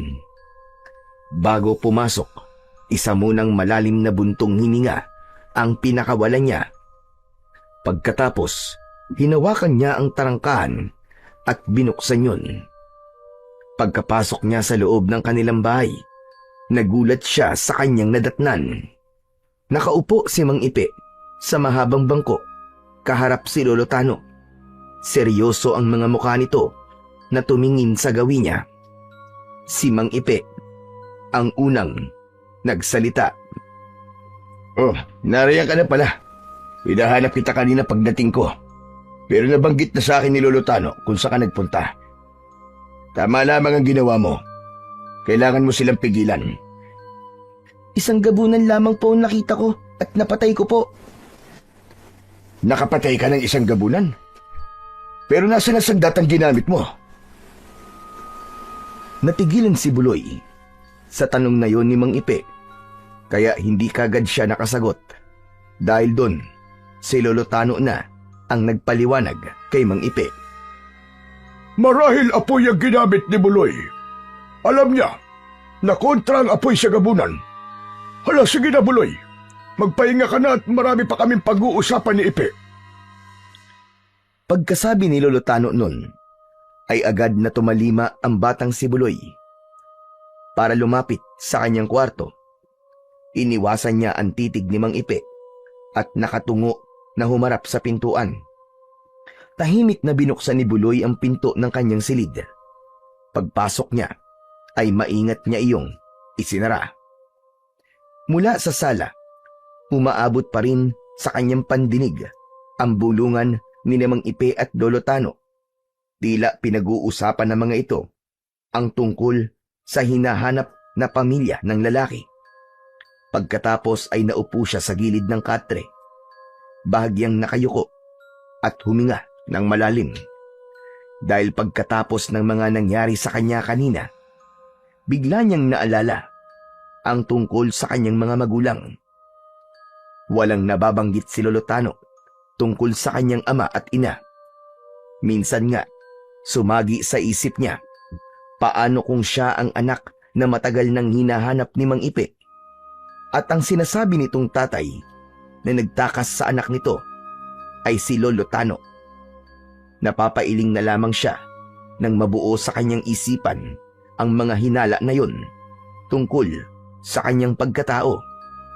Habang abala ang kanyang isip, ay unti-unti siyang humiga sa katre habang nakabaluktot. Hindi na niya namalayang nakatulugan na niya ang ganong posisyon ng pagkakahiga. Kinabukasan ay nagising ang natutulog na diwa ni Buloy sa malakas na boses ng isang batang lalaki. Mabilis siyang bumangon dahil kilala niya ang boses na yon ni Nero. Nanggagaling yon sa labas ng pintuan ng kanyang silid. Buloy! Buloy, buksan mo ang pinto! Si Nero to! Nang matiyak ni Buloy na hindi nga siya nagkakamali sa naririnig, ay malalaki ang hakbang ng kanyang mga paa na nilapitan niya ang pintuan. Binuksan niya yon at tumambad sa kanyang paningin ang nakangiting si Nero. May suot na naman itong terador sa leeg. Bumalot ang saya sa puso ni Buloy nang makita ang kanyang kaibigan. Nero, anong ginagawa mo rito? Di ba nangako kami sa'yo na dadalawin ka namin dito? Kasama ko si Lola Maruha. Kausap siya ni Lolo Talo sa labas. Nabalitaan kasi namin na nangyari sa gubat eh. Natagpuan na raw ang mga batang nawawala. Ngunit isa ng malamig na bangkay. Biglang nag-alala si Lola Maruha at gusto kanyang makita. Grabe, hindi talaga ako makapaniwalang nandito kayo ngayon. Masaya ako na nagkita ulit tayo, Buloy. Teka, kumusta naman ang sugat mo? Okay na, magaling na ang sugat ko. Halika, samahan mo ako sa labas. Gusto kong makita si Lola Maruha. Tila matagal na hindi nagkita ang dalawang bata at magkaakbay pang lumabas ng bahay ang mga ito. Habang naglalakad, ay natanaw na kagad ni Buloy ang seryosong pag-uusap ni na Lola Maruha at Lolo Tano. Agad na natigilan ang mga ito nang makita si Buloy. Paglapit nilang dalawa sa mga ito, ay agad na inalis ni Nero ang pagkakaakbay nito sa kanyang balikat. Nagbigay galang si Buloy kay Lola Maruha. Inabot niya ang kamay nito, ngunit nang mahawakan niya ang kamay nito, tila napapasong nahila kagad ng matanda ang kamay nito sa palad ni Buloy. Natigilan ang lahat sa reaksyon na yon ni Lola Maruha. Lola Maruha, bakit po? Pasensya ka na, Buloy. Ngunit naramdaman ko sa iyo ang bertud ng liwanag. Tama ba? Taglay mo ang kakayahan ng bertud. Teka Maruha, paano mo nalaman ang tungkol sa bertud ng liwanag? Pareho lamang tayo maggagamot at batid ko rin ang tungkol sa mga ganyang uri na kapangyarihan. Ang gaya ng mga napag-usapan natin kanina, Tano, hindi biro ang tungkulin na nakaatag sa apo mo. Kaya kailangan ng ibayo rin na pag-iingat. Nang marinig ni Buloy ang mga sinabi ni Lola Marua, biglang bumundol ang kaba sa kanyang dibdib dahil pakiramdam niya ang lahat ng mga tao na nakapalibot sa kanya ay merong misteryosong pagkatao na pilit itinatago sa kanya. Magtatanong pa sana si Buloy nang biglang dumating si Mang Ipe. May dala itong isang buwig o kumpol ng saging na hinug. Hindi nito napansin ang mga nag-uusap at diretso lamang ito sa paglalakad papasok sa kanilang bahay. Sino siya? Siyang manunugis ng gabunan na minsang tinulungan ako nang muntik na akong patayin ng aswang. Nandito rin siya para hanapin ang anak na matagal nang nawawala. Teka Maruha, ano ba sadya nyo at naparito kayo? Wala naman. Bigla kasi ako nag-alala kay Buloy. Siguro naman alam mo na kung bakit, hindi ba? Nag-aalala ako sa apo mo. Lalo na't parang lumalakas na ang puwersa ng kadiliman sa baryo natin. Pero hindi na rin kami magtatagal. Kailangan na namin umalis. Lola Marua, pwede po bang dumito na muna tayo? Bukas na lamang po tayo umuwi. Bala ko po sanang sumama kay Buloy sa pagtugi sa mga aswang eh. Matagal na hindi nakasagot ang dalawang matanda. Nagulat din si Buloy sa sinabing yun ni Nero. Hindi niya inaasahan na sasabihin yun ng kanyang kaibigan. Kaya naman, bigla siyang nagkaroon ng pag-asa na sa wakas ay may makakasama na siya laban sa mga aswang na gabunan. Pagkalipas ng ilang sandaling katahimikan, ay si Lola Marua ang unang nagsalita. O siya sige, kung yan ang gusto mo, Nero, hindi kita pipigilan. Maruha, sigurado ka ba? Hindi ka ba nag-aalala sa kaligtasan ng apo mo? Hindi ako nag-aalala. Dahil malaki ang tiwala ko kay Nero. Isa pa, sinanay ko siya sa pakikipaglaban. Kaya huwag ka mag-alala. Magagawa niyang tumulong sa apo mo. Tutulman ang kalooban ni Lolo Tano ay wala na rin itong nagawa sa desisyon ni Lola Marua. Alam nila na iba ang kapahamakang naghihintay sa dalawa. Ngunit pinalakas ni Buloy ang kalooban ng dalawang matanda. Ako man po ay nag-aalala rin po sa kaligtasan ni Nero. Pero nakita ko po na mahusay po siya sa paggamit ng tirador. Kaya malaki po ang may tutulong niya sa akin. Lalo na po at taglay ko na ngayon ng bertud ng liwanag. Kaya wag po kayong mag-alala. Sasagot pa sana ang dalawang matanda nang bigla silang nagulat sa malakas na pagbagsak ng tasa sa mabatong lupa. Nakita nila ang nakatayo na si Mang Ipe at kanina pa palang nakikinig sa kanila. Pasensya na kayo. Nagulat kasi ako nang marinig ko ang tungkol sa bertud ng liwanag. Alam ko rin ang tungkol sa bertud na yun. Dahil madalas magkwento sa akin si tatay nun. Malakas daw na panlaban ng bertud sa mga aswang na gabunan. Kaya pala natalo mo Buloy ang gabunan kagabi. Pero bakit naman hindi mo sinabi sa akin? Wala ka bang tiwala sa akin, Buloy? Hindi naman po sa ganun, Mang Ipe. Hindi lang po talaga pwedeng may makaalam sa bertud ko. Nag-iingat lamang po kami ni Lolo Tano. Baka po kasi may nakasunod sa akin na gabunan at malaman na nasa akin na po ang bertud. Huwag niyo po sanang masamain yun. Naku, wala yun. Naiintindihan ko naman. Sino ba mga bisita mo? Siya nga po pala ang kaibigan kong si Nero. At siya naman po si Lola Maruha. Pagkatapos magpakilala sa isa't isa, ay gumuhit ang matamis na ngiti sa labi ni Mang Ipe habang nakatitig ito sa muka ni Lola Marua. Tila ba nakaramdam ng pagkailang si Lola Marua sa tingin na yon ni Mang Ipe. Siguro, nung kapanahunan mo, Lola Marua, napakaganda mo. Nagulat sina Lolo Tano, Nero at Buloy sa sinabing yun ni Mang Ipe. Marahil ay nagbibiro lamang ang lalaki. Kaya naman, binago ni Lolo Tano ang usapan. Ay siya nga pala, Ipe. Mamayang gabi, ay makakasama mo na sina Buloy at Nero sa pagroronda mo sa gubat. Naku, pasensya na ho kayo, Lolo Tano. Nakalimutan ko po palang sabihin sa inyo ang isang masayang balita. Nahanap ko na po ang anak ko. Babalik na po kami sa tirahan namin sa kabilang baryo.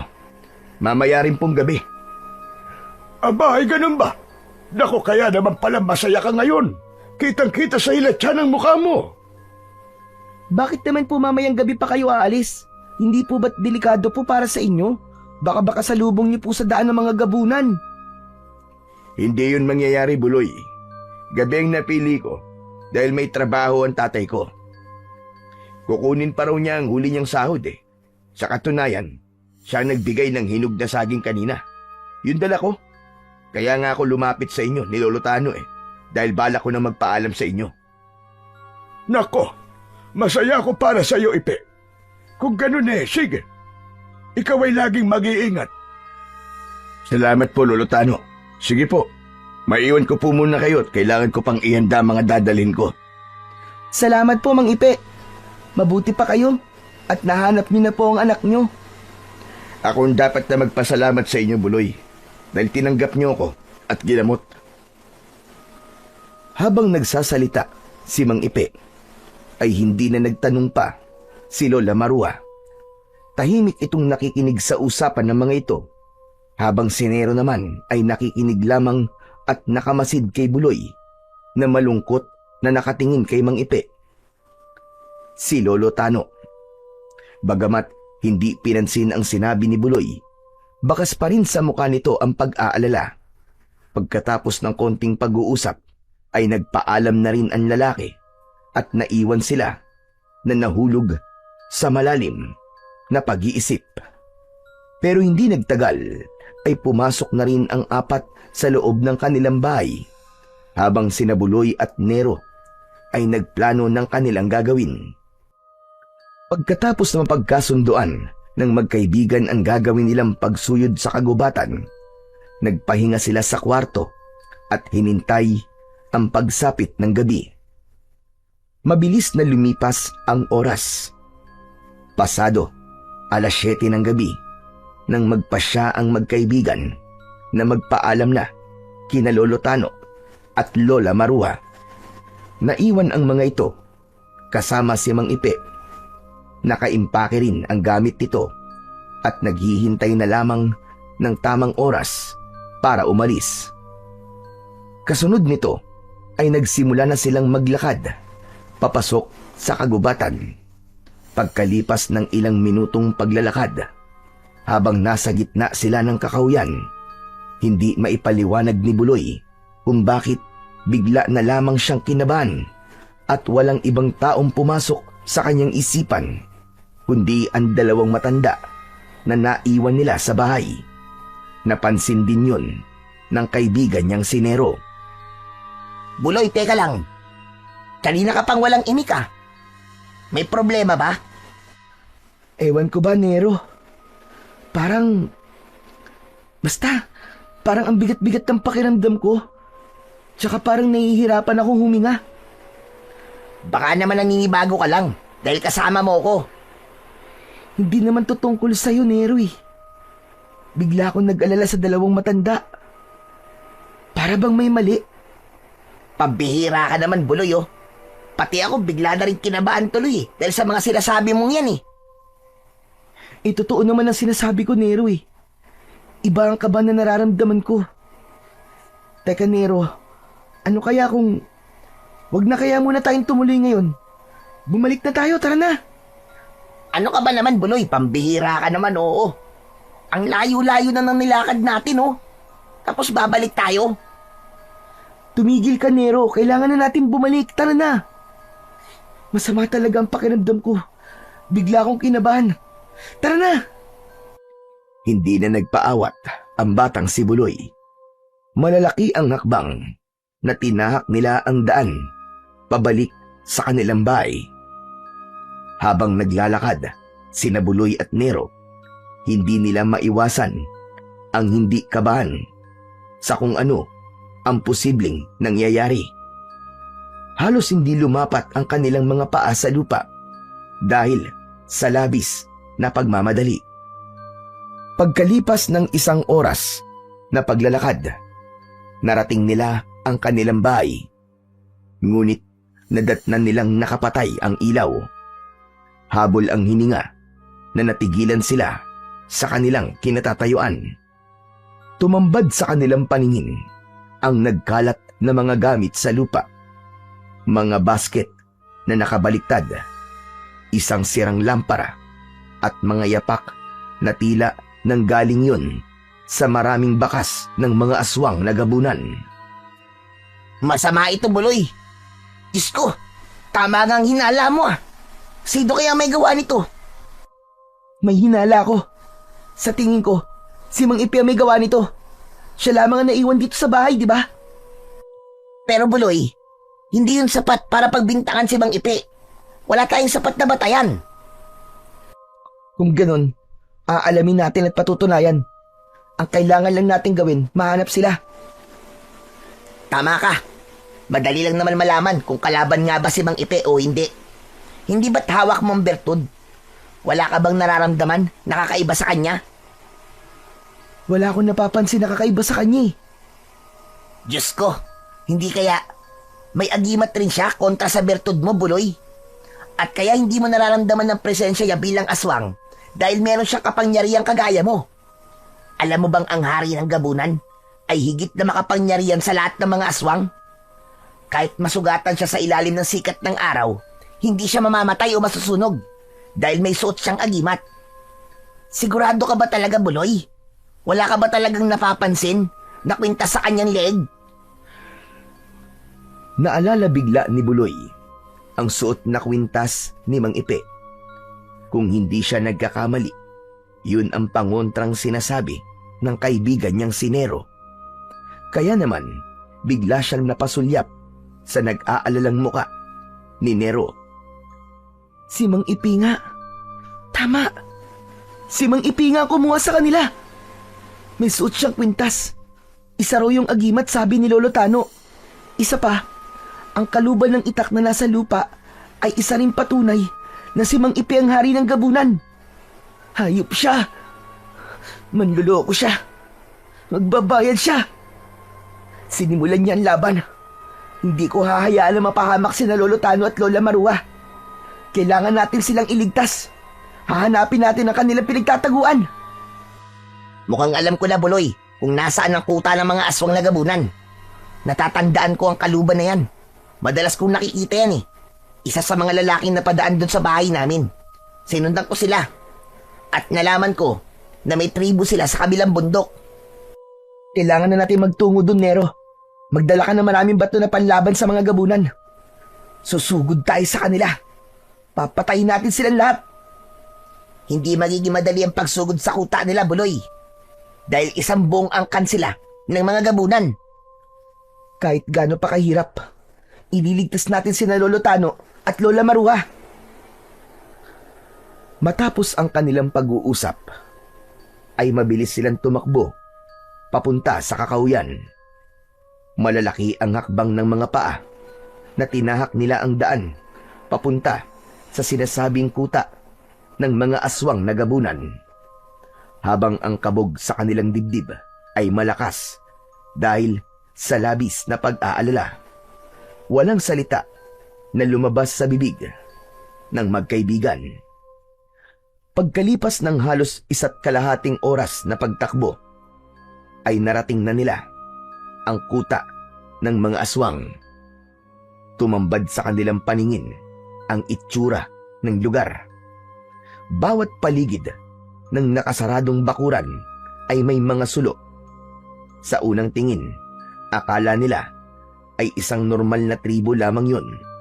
Subalit nagulat silang dalawa nang makita ang 4 na kwadradong kulungan na nakasabit sa mga puno na nasa loob ng bakuran. Nakakulong ang mga bata na tila merong iniindang mga sakit. Habang sa kabila ng kulungan, naroon ang 2 matanda. Nakagapos ang mga kamay at si Lolo Tano naman ay may mga pasa sa muka. Si Lolo Tano! Mga hayop sila! Sinaktan nila ang lolo ko! Sandali lang, Puloy. Huminahon ka muna. Baka mamaya mahuli nila tayo. Awat sa kanya ni Nero. Ngunit hindi na niya makontrol ang galit. Tumayo siya at inisip na magpalitaw ng sandata sa kanyang kamay. Isang kris ang biglang nagpakita sa palad niya. Yun ang sandatang may alon-alon na talim. Kumislap pa yun sa dilim. Nagulat si Nero, ngunit agad din na nakabawi sa pagkabigla dahil batid nito ang kakayahan ng bertud ng liwanag. Kasunod ng paglabas ng pananggalang sa kabilang kamay ni Buloy, kasabay ng pagsugod niya sa kuta ng mga gabunan. Habang si Nero ay itinutok ang tirador sa unahan at panay na ang pagpapakawala ng bato, umalingaw-ngaw ang sigaw ni Buloy sa buong paligid sa labas ng bakuran. Kaya naman, nabaling ang atensyon sa kanya ng mga aswang na gabunan. Nero, kahit na anong mangyari, wag kang lalayo sa tabi ko, ha? Sigaw ni Buloy habang patuloy sa pagsugod sa mga kalaban. Pagpasok nila sa tarangkahan ng kuta ng gabunan, sumalubong sa kanila ang mga kalabang aswang. Bigla silang hinarangan ng 3 gabunan. Walang pasabi, isa-isa itong umatake sa kanila. Ngunit bago pa man sila makalapit, isang mahiwagang liwanag ang bumalot sa katawan ni Nabuloy. Sa isang iglap, ang lahat ng mga humarang ay bumagsak, sumigaw dahil sa labis na sakit. Pagkalipas ng ilang sandali, nasunog at naglagablab ang mga katawan nito. Ang mga sigaw ng mga kalabang aswang ay naglaho. Napalitan ng amoy mula sa nasusunog na laman ng gabunan hanggang sa maging abo ang mga ito. Dahil sa kaguluhan, lumabas mula sa kubo si Mang Ipe. Isang malakas na pagsigaw ang lumabas mula sa lalamunan nito. Pigilan sila, mga inutil! Bata lamang ang mga yan! Humanda ka, halimaw ka! Niloko mo kami! Nagkunwari ka mabuting tao para makalapit sa amin ni Lolo Tano! Demonyo ka! Nang makita sila ni Lolo Tano, ay malakas itong sumigaw dahil sa pag-aalala. Samantalang si Lola Maruha naman ay bakas ang panghihina sa mukha nito. Buloy, apo ko! Mag-iingat ka! Si Ipe! Siya ang hari ng mga gabunan! Umagit na ang malakas na tawa ng halimaw na si Mang Ipe. Sa isang iglap ay nagbago ang anyo nito. Unti-unting humaba ang binti at kamay nito, habang ang mga kuko ay humaba rin kasunod ang pag-angil nito. Yun ang naging hudyat upang lumabas pa sa bahay ang ibang mga gabunan. Isang angkan ang hukbo ng mga ito laban sa kanilang mga sandata. Kaya naman, inisip ni Buloy na magpalabas ng dinamita sa kanyang palad. Isang malakas na pagbalot ng liwanag ang nasilayan ng mga aswang sa kamay ng batang si Buloy. Lumitaw ang dinamitang may sindi ng apoy at malakas niyang itinapon sa mga bahay na nakatayo sa gilid ng kuta. Mga demonyo kayong lahat! Masusunog na kayo ngayon sa impyerno! Umalingaw-ngaw ang malakas na pagsabog sa palibot ng kuta. Hindi rin nakaligtas sa kanyang dinamita ang kubo ni Mang Ipe. Umalingaw-ngaw din ang sigawan. Tunog ng nagkikiskisang talim at daing ng mga nasusugatan ni Buloy.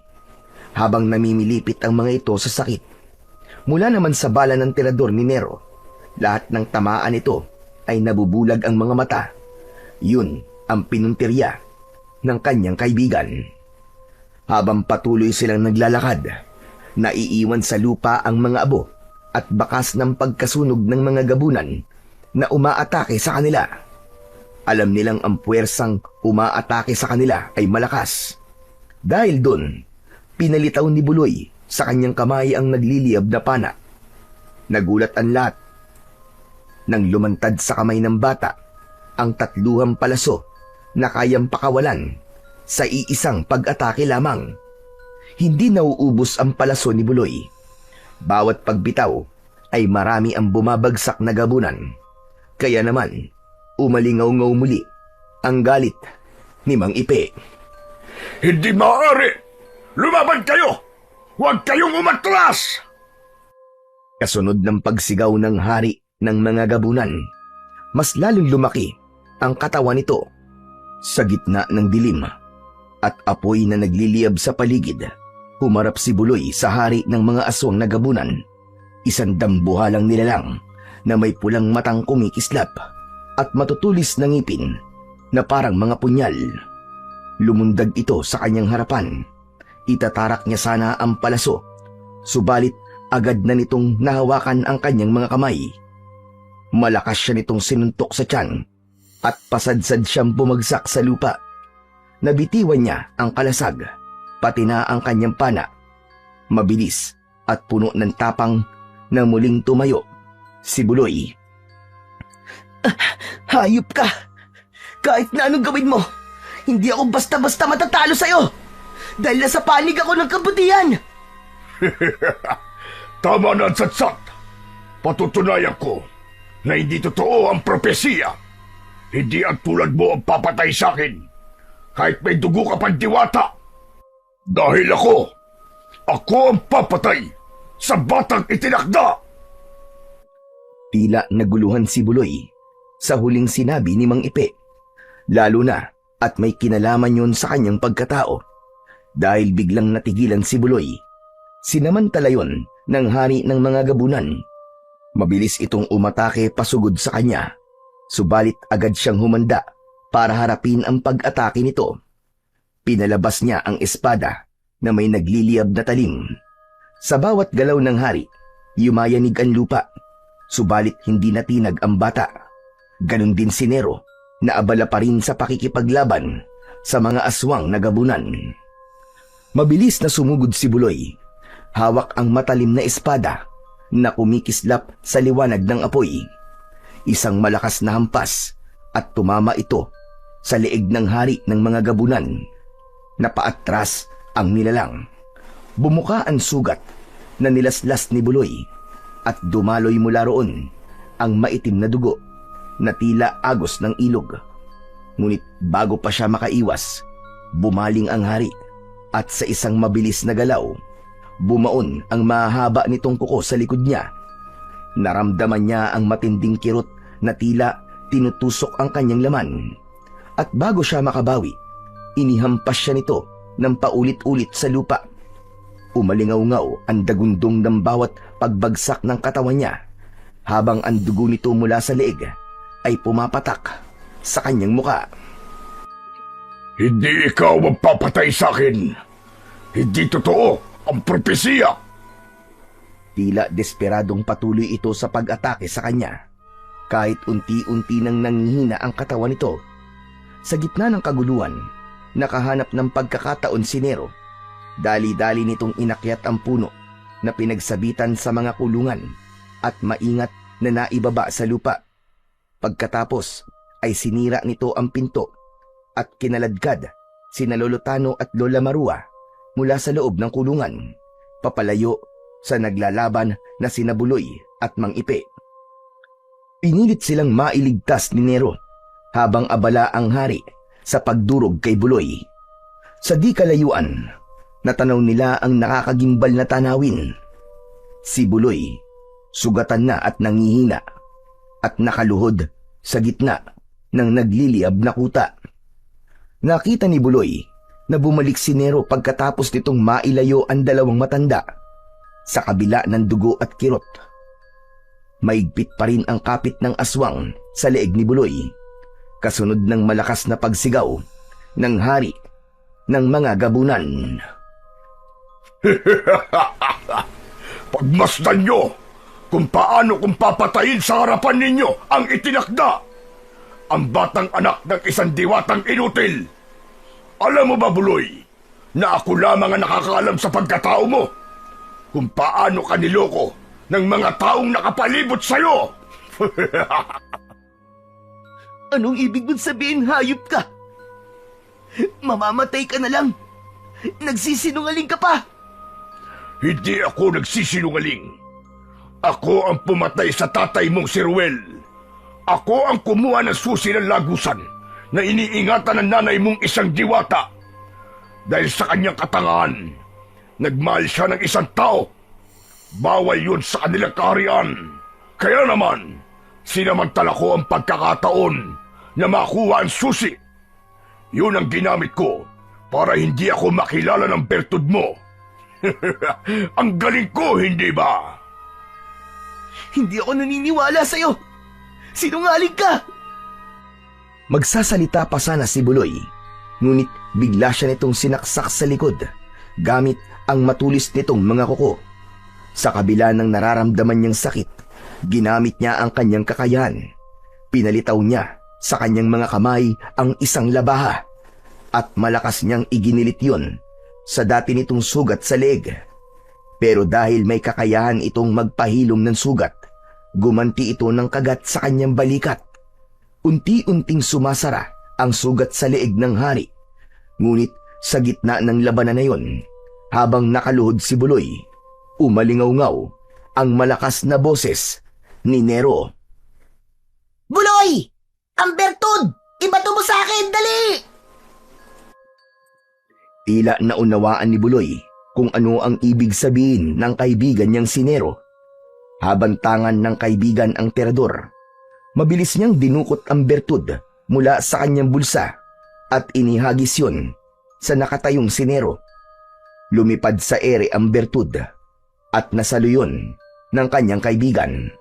Sabay bala nito sa hawak na terador.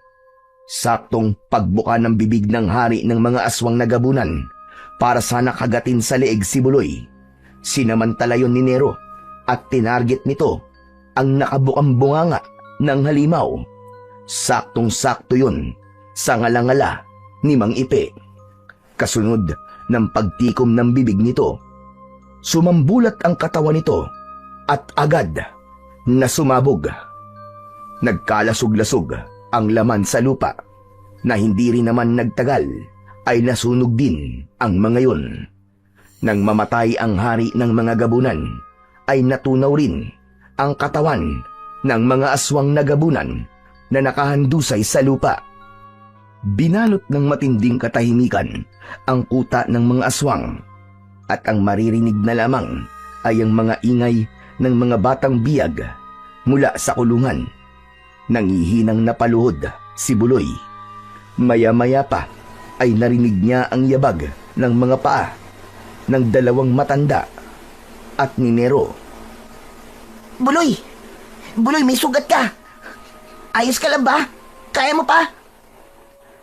Hindi kagad nakasagot si Buloy dahil mula sa kanyang paningin ay nakita niya na naghilom ang mga sugat niya.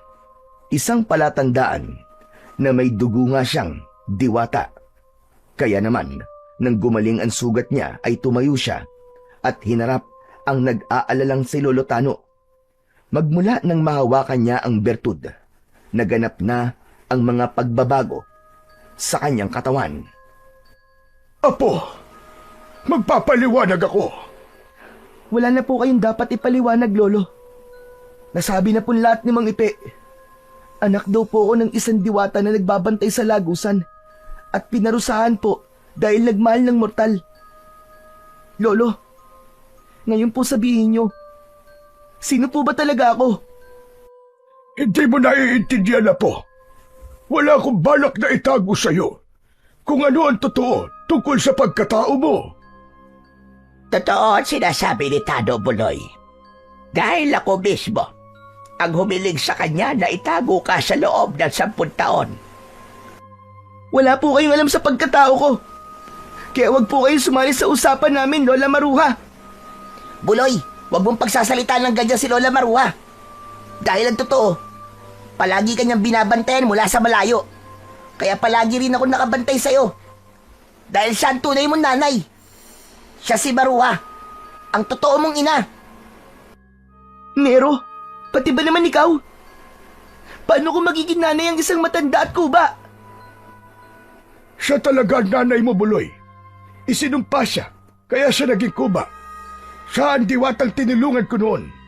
Buntis siya nang lumapit sa akin at tumiling na itago ka para hindi ka matuntun ng hari ng mga aswang. Dahil ikaw ang nakatakda, napapatay sa hari. Magsasalita pa sana si Buloy nang bigla siyang natigilan at napatingin sa anyo ni Lola Maruha. Unti-unting sumiklab ang liwanag sa muka at katawan nito. Ang kulubot na balat ay nagsimulang maglaho. Ang likod na dati ay kuba ay unti-unting umunat at ang gusot na buhok ay naging mahaba, alon-alon at kumikislap na parang ginto sa ilalim ng buwan. Sa isang iglap, ang dati nilang kinikilalang matandang mahina at baluktot ang katawan ay naglaho. Lumitaw ang isang napakagandang diwata. May mga matang kumikislap na parang mga bituin. Balat na mala porselana at kasuotan na yari sa ginto. Napatigil sina Nero at Lolo Tano. Halos hindi sila makapaniwala sa kanilang nakikita. Ang diwata na minsang nakatago sa anyo ng isang matandang kuba ay ngumiti sa kanila. Isang ngiting puno ng pag-ibig ng isang inang nawalay sa kanyang anak ng matagal na panahon. Nakaawang ang bibig ni Buloy nang magsalita ang kanyang inang, si Maruha. Ito ang katotohanan, anak. Ako ang iyong ina na binalot ng isang sumpa dahil sa pagmamahal ko sa iyong ama. Nang mapatay mo ang hari ng gabunan, nakalaya na ako sa parusa at bumalik na sa akin ang susi ng lagusan. Kayo po ba talaga ang nanay ko? Isang malungkot na pagtango ang itinugon ni Maruha kay Buloy. Kaya naman, umagos ang masaganang luha sa kanilang mga mata at mahigpit na nagyakap. Si Nero na nagpupunas ng luha ay yumakap na rin sa mag-ina, habang ang mga batang nakakulong ay pinakawalan na ni Lolo Tano na masayang masaya dahil sa wakas ay nagtagumpay si Buloy laban sa mga aswang. Maya-maya pa ay humiwalay sa pagkakayakap ang tatlo, kasunod ng paglalaho ng liwanag na bumabalot sa katawan ni Maruha. Magmula ngayon, hindi na tayo magkakahiwalay, anak. Hindi na ako ganap na isang diwata. Kasama yun sa parusa. Sa oras na makalaya ako sa sumpa, ay mamumuhay na akong isang ordinaryong tao na lamang. Kung nabubuhay sana ang tatay mo, masaya ang pamilya natin, anak. Nay, sobrang saya ko po. Nagkaroon na po ako ng nanay. Sandali lang.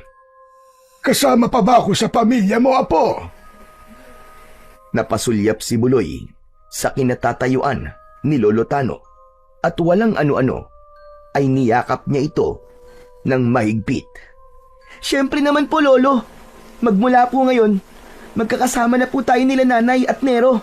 Isa na po tayong buo at masayang pamilya. Napuno ng kaligayahan ang puso ng bawat isa sa kanila. Bago sila nagpasyang umalis sa lugar na yon, nakuta ng mga aswang. Ang bertud ay tuluyan ng nasira at ang lagusan ay tuluyan na ring nagsara. Matapos magwagi sa laban sa hari ng mga gabunan, nagbalik sina Buloy at ang mga nailigtas na bata sa baryo sa kani-kanilang mga pamilya. Muling bumalik ang katahimikan at kasiyahan sa kanilang lugar. Narinig na muli ang kasiyahan ng mga bata na malayang naglalaro sa labas ng kanilang mga bahay nang walang banta ng panganib. Nalaman nila na kaya kumukuha ng mga bata ang hari ng gabunan ay para kunin ang lakas at dugo ng mga ito na tuluyan sanang magbibigay ng lakas ng kapangyarihan ng hari. Pero dahil nabigo si Mang Ipe, tuluyan nang nawala ang mga gabunan sa kanilang baryo. Ang mga tao ay nagtipon upang magpasalamat at parangalan ang bayani nila na si Buloy sa pagkakaligtas niya sa mga bata na binihag ng mga aswang. Patunay lamang na ang tunay na kapangyarihan ng isang tao ay nasa malasakit at sakripisyo para magligtas ng kanyang kapwa para sa ikabubuti ng lahat.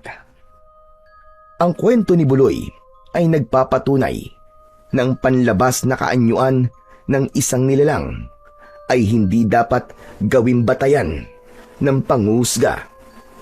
Maraming nilalang ang maaaring magpanggap, ngunit sa kabila ng lahat, lilitaw at lilitaw pa rin ang tunay na pagkatao sa likod ng anumang maskara. Si Maruha, ang ina ni Buloy na isang diwata, ay patunay na kahit gaano kalaki ang takot at pagtutol ng iba, mananaig at mananaig pa rin ang tapat at wagas na pag-ibig. Ipinakita ng kanilang mga puso na ang pag-ibig, gaano man ito ipinagbabawal ng mundo o ng kanilang kaharian, ay may lakas na kayang lampasan ang lahat ng hadlang. Gaano man kabigat ang sumpa o parusa, sa huli, sa kanilang paninindigan para sa isa't isa, napatunayan nilang walang batas o tradisyon ang makakapigil sa tunay at dalisay na pagmamahalan, kahit pa sila ay magkaiba ang mundo. Nangako si Buloy sa kanyang sarili na ipagtatanggol niya ang kanilang baryo at ang kanyang mga mahal sa buhay laban sa lahat ng uri ng kasamaan. Hinding-hindi na siya papayag na muli silang magkakalayo ng kanyang ina na nawalay sa kanya ng mahabang panahon dahil sa isang malupit na parusa.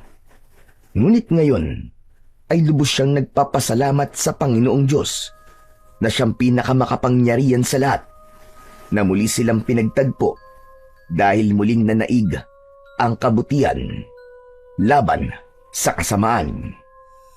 Pagkatapos ng madugong labanan, ay sama-sama silang namuhay ng tahimik, puno ng pag-asa sa mas maganda pang bukas, at may nag-uumapaw na pagmamahalan sa kanilang mga puso.